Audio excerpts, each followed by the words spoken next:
정치 인사이트 신지호 서가번 전 국회의원과 함께하겠습니다. 안녕하십니까? 안녕하십니까? 자, 21대 국회가 이달 말로 29일로 이제 종료가 되는데 민주당은 그 안에 해병대원 특검법을 처리하겠다는 입장이고요. 지금 해병대원 특검법은 국회 정부로 넘어가서 대통령 거부권이 행사될지 이 부분이 일단 이제 주목이 되고 있는 상황이고, 그리고 다시 이제 국회로 만약에 거부권이 행사가 제2요구권이 행사돼서 국회로 넘어오면 이제 표결 결과가 과연 어떻게 될지 이 두 부분이 굉장히 주목되는 지점인 것 같아요. 두 분은 어떻게 전망하시는지요? 근데 지난번에 이제 대통령이 취임 2주년 기자회견에서 네. 지금 수사가 한창 진행 중에 있지 않느냐. 네. 그러니까 이제 그 업무상 과실치사 그 혐의는 지금 경찰에서 하고 있습니다. 예. 사건이 발생한 곳인 경북 경찰청에서 하고 있고요. 이른바 이제 야당에서 주장하는 수사 외압 관련해서는 공수처에서 투트랙으로 지금 가고 있고 굉장히 속도가 빠르게 진행되고 있습니다. 예. 이제 임성근 그 당시 이제 그 사단장의 경우 경찰에서 22시간 정도 고강도 조사를 받았고요. 근데 특검이라는 건 아시다시피 수사가 일단락이 됐는데 뭔가 미흡하거나 부족하거나 이건 공정한 수사가 아니었다. 이런 의혹이 있을 경우에 이제 하는 것이 특검 아니겠습니까? 역대 특검이 다 그랬습니다. 근데 민주당은 자신들이 당시 그 자유한국당인가요? 그 야당의 반대에도 불구하고 그 공수처를 밀어붙인 거 아닙니까? 그 본인들이 그렇게 만들고자 했던 공수처에서 지금 수사를 열심히 하고 있는데 그거 못 믿겠으니 특검을 하자. 이거는 정말 이제 민주당이 앞뒤 안 맞는 행동이다 이렇게 보여집니다. 예. 서가번 의원님 어떻게 보시는지? 예, 특검을 거부하는 자가 범인이라면서요. 이게 지금 사단장, 해병대 사단장의 이 수사가 299일 만에 이루어졌습니다. 10개월 만입니다. 예. 신속하게 된 게 아니고 나라를 위해서 순직한 그 군인의 이 사건을 처리하는데 1차 조사 299일 만에 이루어졌어요. 예. 말이 안 되는 일이죠. 가장 핵심이 지금 외압 아닙니까? 네. 수사 외압. 청와대도 관련돼 있다는 것이고요. 예. 핵심적으로 관련돼 있다고 지금 여러 가지 자료들이 증거들이 나오고 있지 않습니까? 예. 공수처 얘기하지만 공수처 다 행위화 시켜버렸습니다. 수사할 사람들도 없습니다. 진행이 제대로 안 되고 있거든요. 예. 특검을 오죽하면 여당의 의원들조차 어제도 또 얘기했대요. 안철수 의원. 최소한 최상병 특검은 처리해야 된다. 예. 받아들여야 한다. 예. 다른 의원들도 여러 명의 의원들이 그 입장들을 밝혔습니다. 보수당이라면, 보수주의자들이라면 최소한 그들의 이념과 가치와 일치하는 거 아닙니까? 예. 국가와 나라를 위해서 헌신한 사람들, 국민을 위해서 헌신했는데 헌신한 사람들, 목숨조차도 바친 사람인데 제대로 수사가 되지 않아서 이제 야당에서 특검하자고 하는데 그것을 거부할 이유가 뭐가 있겠습니까? 그렇게 해서 정말 명명백백하게 밝혀서 다시는 이런 일이 일어나지 않고 아무 잘못 없었으면 너무나 좋겠죠. 예? 이거는 윤석열 정권에서 받아들이지 않을, 거부할 그 어떤 이유도 지금 시점에서는 더더욱 없다. 예. 반드시 그게 대통령의 책무다. 저는 그렇게 생각을 합니다. 예. 대통령 차원에서 그냥 받아들여야 된다. 예. 그렇지 않을 경우 이제 재의결까지 가는 수순이 되겠군요. 이런 가운데 민주당이 22대 개헌을 앞두고 개헌 카드를 꺼내 들었습니다. 그래서 내용을 보면 대통령 거부권 행사를 제한하도록 하는 내용을 이제 담는 그런 것으로 되어 있습니다. 윤호중 헌법개정특위위원장이 기자회견을 열었고 박찬대 원내대표도 이제 찬성하는 입장을 밝히지 않았습니까? 물론 이것뿐만이 아니라 5.18 정신을 담는다든지 심지어는 4년제 중임제 개헌론까지 여러 가지 개헌 논의가 좀 본물을 탈 수 있을까요? 어떻게 보시는지? 근데 이제 4년 중임제 개헌은 이제 예. 국민의힘도 그런 의견이기 때문에 서로 이제 접점이 형성될 가능성이 대단히 높아 보입니다. 예. 그리고 지금 이제 22대 국회가 열리면 바로 저는 개헌 논의에 착수해야 되지 않은가 개인적으로 그렇게 생각을 합니다만 예. 여기에 대통령 거부권 행사를 제한하도록 하는 개헌 이렇게 되면요. 개헌 될 것도 안 됩니다. 그러니까 민주당이 너무 정략적으로 지금 접근하는 거예요. 그리고 민주주의의 기본 원리가 견제와 균형 아닙니까? 예. 견제와 균형. 그래서 거야가 입법 폭주를 해서 그렇게 좀 여야 합의라든가 사회적 공감대가 충분히 형성되지 않은 법을 마구마구 통과시킬 경우에 그거를 견제하도록 하는 장치가 대통령의 제2요구권, 이른바 뭐 거부권 행사 그겁니다. 예. 그 견제와 균형 원칙을 깨버리자는 거 아니에요 지금. 예. 이런 식으로 하면 개헌될 것도 안 됩니다. 예. 예. 거부권 제한하고 하는 그런 내용에 대해서는 뭐 단순하게 윤호중 의원이 제안한 찬성하는 부분도 있고, 개헌이 제안한 제안이 예. 단순하게 뭐 거부권 제한하자. 뭐 이것만 있다고 생각지는 않습니다. 네. 지금 신 의원 말씀하셨듯이 개헌의 문제는 우리 사회 지금 오랫동안 논의돼 왔었고 또 충분히 헌법이 가지고 있는 여러 가지 이 모순점들도 있고 또 새롭게 바꿔야 될 것들도 있고 또 정말 권력 체제 문제도 지금 현행 대통령제 5년 단임제가 과연 맞냐, 4년 중임제 문제, 심지어는 내각제도 뭐 심각하게 상당히 많은 지지를 받고 있을 만큼 다양한 주제로 다양한 예. 의견들 생각으로 또 의견으로 개헌 논의가 이루어지고 있는데 예. 오죽하면은 지금 야당에서 민주당에서 이런 제안까지 했겠냐? 어떤 것도 국회에서 통과된 모든 것들이 다 거부권으로 되돌아와서 무산이 돼버리면은 우리 헌법상 지금 현행 질서로 어떻게 해볼 방법이 없잖아요. 예. 국민적 요구가 아무리 높아도 의원 수가 아무리 많으면 뭐 하겠습니까? 그렇다고 해서 이것만 가지고 진행될 거라고 생각지는 않습니다만은 거부권 제한도 담기긴 해야 되지만 예, 여러 개 중에 어쨌든 하나다. 이런 이 차제에 용산에서도 대통령실에서도 또 집권당 집권 세력들이 정말 겸허하게 이런 논의조차 나오는 이 상황들을 저는 심각하게 받아들여야 된다. 이렇게 생각합니다. 네, 알겠습니다. 자, 개헌 논의도 22대 개헌이 되면 뭐 상당히 이제 뭐 뜨겁게 또 진행이 될 것 같고요. 어제 단행된 법무부 인사를 두고 상당히 뭐 여러 가지 지점에서 이제 논란이 일고 있는 것 같습니다. 김건희 여사 도이치모터스 주가 조작 관련 의혹 수사를 지휘하는 서울중앙지검장에 윤석열 대통령이 검찰총장 당시에 대변인을 지냈던 이창수 검사장의 임명이 됐습니다. 그래서 이분을 포함해서 이제 39명의 검찰 고위직 인사가 단행된 건데 뭐 이런 그 내용상의 문제라 시기적으로도 검찰총장 임기가 9월에 끝나지 않습니까? 그래서 5개월밖에 남지 않았는데 왜 하필이면 또 이 시점이냐 이런저런 뒷말이 좀 나오는 것 같은데 어떻게 보셨는지. 이렇습니다. 원래 이제 검찰총장은 임기가 있는 거고요. 예. 나머지는 뭐 특별히 임기가 없습니다. 그런데 보통 이제 검찰 정기 인사가 연초에 이루어집니다. 연초에 이루어지는데 올해는 총선이 있었기 때문에 총선 전에 인사를 하게 될 경우에 또 이런저런 또 오해와 억측을 날 수가 있기 때문에 총선 후에 하자 해서 이게 미뤄져 오던 것이 이제 이번에 이제 그 단행이 된 것이고요. 예. 사람들이 제일 많이 주목하는 게 중앙지검장의 그 윤석열 대통령 측근을 갖다 앉혔다. 이창수 검사장이 그렇다는데 지금 그 전에 누구예요? 송경호 검사장은 제가 알기로는 신임 이창수 검사장 중앙지검장보다 윤 대통령하고 훨씬 더 가까운 분으로 알고 있어요. 네. 그럼 그게 뭐냐 이거예요. 네. 뭐 이렇게 그리고 이게 김건희 여사 수사를 뭐 약하게 하거나 무마시키려고 이렇게 인사교체를 한 게 아니냐 예. 하는 게 이제 야당의 의혹 제기인데 예. 그거는 이제 두고 보면 알 거 차장 아닙니까? 검사들 1차장, 4차장이 다 바뀌었어요. 1차장, 4차장은 다 바뀌었지만 지금 김건희 여사 명품백 예. 그 수사하는 곳이 서울중앙지검 형사 1부예요. 예. 형사 1부장은 안 바뀌었습니다. 그다음에 수사 실무 라인들도 바뀐 거 아직 없고요. 예. 그리고 이원석 검찰총장이 이번 달 내로 그 명품백 관련된 거 마무리하겠다. 그러니까 신속하게 하겠다라는 거 아닙니까? 근데 만약에 중앙지검장이 교체돼 가지고 이원석 총장이 제시했던 그 타임 리미트에 안 맞고 늘어지게 된다면은 야당의 의혹 제기가 그 일리 있는 의혹 그 제기였구나. 리미트가 언제까지입니까?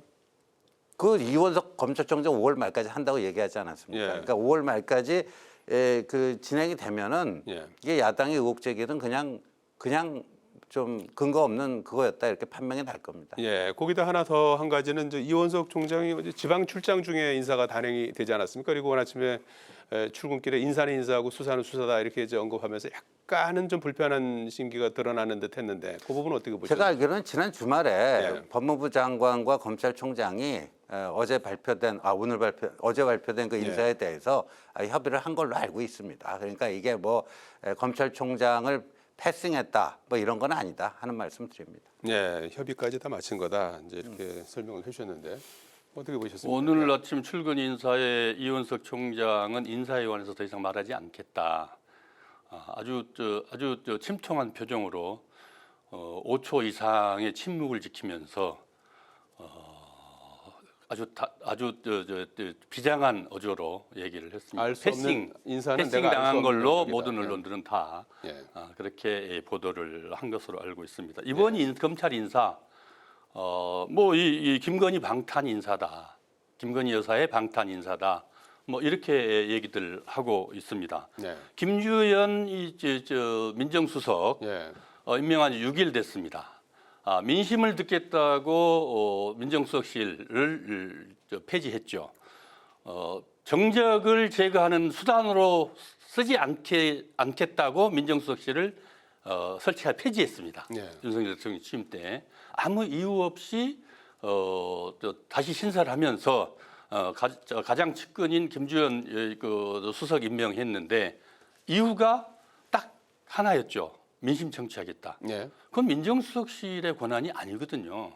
민정수석실은 그 공직 분야에 예. 공공 분야의 민심을 청취하는 역할은 할 수 있겠죠. 예. 시민사회, 국민과 시민사회는 시민사회 수석실에, 그다음에 경제 문제라든지 국민 경제 문제라든지 여러 가지 그 분야들은 또 정책실에서 하는 것이고 네. 청와대는 모든 기관들이 다 용산 대통령실은 모든 기관들이 다 민심을 청취하는 기관입니다만은 네. 어쨌든 민정수석실 신설하고 난 6일 만에 단행된 인사에 김건희 도이치모터스 사건 김건희 여사 소환해서 조사해야 한다라고 했던 송경원 서울지검장 예. 부산고검장으로 갔습니다. 예. 통상 서울지검장 하면 윤석열 대통령도 서울지검장하고 검찰총장으로 바로 갔습니다만은 서울고검장 예. 가는 게 관례겠죠. 좌천 예. 승진이라 이렇게 얘기를 하고 있고 이창수 전주지검장 누굽니까? 성남 FC 사건 예. 맡아서 기소했죠. 문재인 사위 하고 있고 예. 윤석열 검찰총장 때 대변인 했었습니다. 예. 측근 중에 측근이죠. 지금 전방위로 김건희 여사의 건과 관련된 이 그 성을 쌓고 있다. 이렇게까지 얘기들을 하고 있거든요. 이번 인사는 뭐 입이 10개라도 예. 그 이상 그 이하도 아니다. 저는 그렇게 생각을 합니다. 예. 심각하죠. 알겠습니다. 자, 시간이 지나면서 조금 더 이런 부분들에 대한 뭐 진실 여부는 조금 더 좀 신주 의원님 말씀처럼 좀 더 밝혀지리라 생각이 됩니다. 자, 한동훈 전 위원장과 원희룡 전 국토부 장관이 엊그제 저녁 식사를 함께 했다고 그래요. 두 분은 뭐 총선 전에도 자주 그 개항을에 한동훈 비대위원장이 찾아가서 뭐 손도 들어주고 같이 식사도 하고 하지 않았습니까? 그래서 두 분은 좀 막역한 그런 관계로 보이던데요. 근데 어떤 얘기를 좀 나눴을까요? 지금 전당대회를 앞두고 있는 상황이고 한동훈 전 비대위원장 입장에서는 그동안 비대위원 또는 뭐 당직자들하고 만찬을 했는데 정치인하고는 알려진 걸로는 처음이라고 그래요. 그래서 두 분 사이에 어떤 얘기들이 오갔을까? 이게 글쎄요, 그건 뭐 궁금하거든요. 본인들이 아직 뭐라고 짐작이 가지 않으십니까? 예. 뭐 여러 가지 허심탄회한 얘기들 하지 않았을까? 왜 두 분은 윤석열 정부에서 초대 법무부 장관, 국토부 장관 해가지고요. 예. 같은 또 그 국무회의 멤버였고 예. 또 요번에 이렇게 같이 싸운 전우 아닙니까? 전우. 예. 그러니까 전우회가 있습니다. 전우회가 있고 동지회가 있기 때문에 예. 지금 패배도 패배지만 패배 이후에 좀 이 뭐라고 할까 무기력하고 뭔가 잘 정돈되지도 못하고 중심 잡지도 못하는 거 아니냐. 예. 지금 당내 상황에 대해서 굉장히 많은 분들이 우려하고 있습니다. 예. 그리고 이제 다가오는 전당대회를 보수 정당 재건의 어떤 모멘텀으로 만들기 위해서는 뭘 어떻게 해야 되는지 지금 산적한 과제들이 있습니다. 예. 그런 것들에 대해서 두 분이 평상시 뭐 배석자 없이 뭐 아주 허심탄회한 대화를 나누지 않았을까 이렇게 보여집니다. 예, 두 분 중에 나온다면 누가 나오는 겁니까? 글쎄요, 두 분 다 나오는 겁니까? 어떻게? 두 분 다 나올 수도 있고 둘 예. 다 안 나올 수도 있고 둘 중에 한 명만 나올 수도 있고 그건 아직 뭐 윤곽이 아직 잡힌 것 같지는 않습니다. 그런 얘기도 나누지 않았을까요? 글쎄요, 네. 그렇게 그 얘기 나누기에는 너무 시점이 이릅니다. 이르죠. 예. 예. 상황 변화에 따라서 또 두 분이 나올 수도 있고 한 분이 나올 수도 있고 그런 상황이군요. 예, 어떻게 보셨습니까? 동병상련 아니겠습니까? 예. 참 답답하겠죠. 이러지도 못하고 저러지도 못하고 이러자니 이렇고 저러자니 저렇고 예. 한동훈 전 비대위원장이나 누굽니까 원희룡 전 장관 뭐 같은 심정이라고 생각을 합니다. 둘 다 또 당대표 나오고 싶겠죠. 예. 문제는 지금의 이 상황들이 두 분 다 답답하기는 마찬가지인데 좀 5월 동조라고 볼 수도 또 있지 않겠습니까? 그래서 또 어쨌든 지금 한동훈 위원장이 암행을 하고 있는 것이 아니고 정치적 행보를 꾸준히 해오고 처음부터 해오고 있었거든요. 뭐 도서관 간 이후부터가 아니고 그 전에 뭐 당지자들하고 식사하거나 또 간간히 이렇게 해온 것들 또 그다음에 계속해서 이 만남을 내보내는 것들은 다 하나하나 착실하게 준비하고 있다. 저는 그렇게 보여집니다. 한동훈 장관으로서는 참 여러 가지 그 와중에서 고민을 많이 했겠지만 뭐 여당 당 대표가 대권 가는 길에 아주 이 꽃가마 타고 가는 길이거나 꽃가루를 뿌려주는 길은 아니거든요.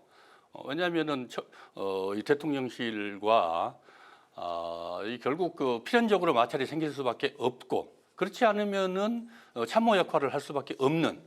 용산에서는 당 대표의 역할이 지난번에 이 나경원이나 기타 모든 사람들 다 저희 잠재우고 김기현 당 대표 할 때 보았듯이 그냥 용산에서 버튼 눌리는 거 알아서 당에서 처리해주기를 바라는 게 집권당의 대통령과 집권 세력들의 기본 메커니즘인데 그러고 싶지는 않겠죠. 그럴 사람들이 또 아니라고 판단하기 때문에 용산에서도 지금 온갖 지금 수를 쓰고 있는 거 아니겠습니까? 그런 가운데 한동훈 위원장은 한동훈 위원장대로 원희룡은 원희룡대로 또 그 와중에 대구에 계신 분은 대구에 계신 분대로 또 서울시장 오세훈 시장도 또 뭐 여러 가지 얘기들 많이 하시더라고요. 참 이 점입가경이긴 합니다만은 우리 국민들이 바라는 것은 집권 세력이 지금 단 한 시간이라도 단 1분 1초도 아깝습니다. 집권 세력이 뭐겠습니까? 뭐 때문에 정권을 줬습니까? 국가에 대해서 무한 책임을 지고 국가와 국민을 위해서 헌신 봉사해라, 책임을 져라. 국정원장이 책임을 져라는 것인데 지금 누구도 책임 주체가 없습니다. 심지어는 용산부터 시작해서 그냥 정쟁 여전히 야당으로 생각하고 있는 것 같아요. 그런 것들이 국민들은 지금 물가는 물가대로 더군다나 뭐 일본에서 지금 그 야후 재팬 문제 네이버 야후 때문에 라인 야후 때문에 난리가 아닙니다만은 이런 것들 지금 다 내팽개치고 지금 정쟁만 하고 있어요. 이제 집권 세력이 국민들 속 터집니다. 정신 차려 주시길 바라겠습니다. 시간이 뭐 다 돼서 라인야후 사태 이거 어떻게 좀 해결해야 되겠습니까? 정치권에서 뭐 반일 프레임까지 나오고 하는 특히 뭐 그런 건데, 조국 대표가 뭐 독도에 가고 이런 거는요 정말이지 정쟁을 위한 정략적 접근이고요. 이건 이제 단호하게 대응할 거는 해야 됩니다. 저는 일본 총무성의 두 차례 걸친 행정 지도가 좀 부당했다고 보여지고요. 또 이미 한일 간에는 투자 보장 협정이 있는데 그 위반 소지도 좀 있어 보입니다. 그런 부분에 대해서는 개별 기업의 문제다라고 치부할 게 아니라 정부가 강력 대응할 거는 대응해야 되는데 이걸 가지고 또 뭐 죽창가 부르고 뭐 하는 것은 국익에 전혀 도움되지 않는다. 오히려 우리 기업인 네이버에게 손해를 미치는 그런 결과를 갖고 올 수 있다. 그러니까 제발 야당에서는 이걸 정쟁의 소지로 삼지 말고 국익 차원에서 접근하길 바랍니다. 외교는 국익입니다. 외교는 국익 우선이다. 국익이란 게 뭐겠습니까? 국민의 생명과 재산을 지켜주는 역할입니다. 국토 수호해야 되고요. 지금 우리가 지난번에 후쿠시마 오염수 처리할 때 그냥 아무런 장치 없이 퍼져버렸지 않습니까? 그리고 그 반대하는 사람들을 국익을 해치는 사람들로 그렇게 치부하고 있습니다. 지금 그 나인 야후, 예. 야후 건은 예. 이게 그냥 단순한 문제가 아닙니다. 예. 이게 우리 기업이 투자하는 데 있어서 예. 결국은 지분 내놔라는 거 아니겠습니까? 예. 다 이거를 가지고 지금 아무런 집권 당에서는 또 용산 대통령실에서도 정부에서도 그 누구도 이 문제 가지고 관심 갖지 않았어요. 예. 시간이 다 야당에서 됐어요. 민주당에서 예. 야당에서 먼저 제기한 겁니다. 이거 지켜내는데 예. 여가 어디 갖고 야가 어디가 있겠습니까? 예.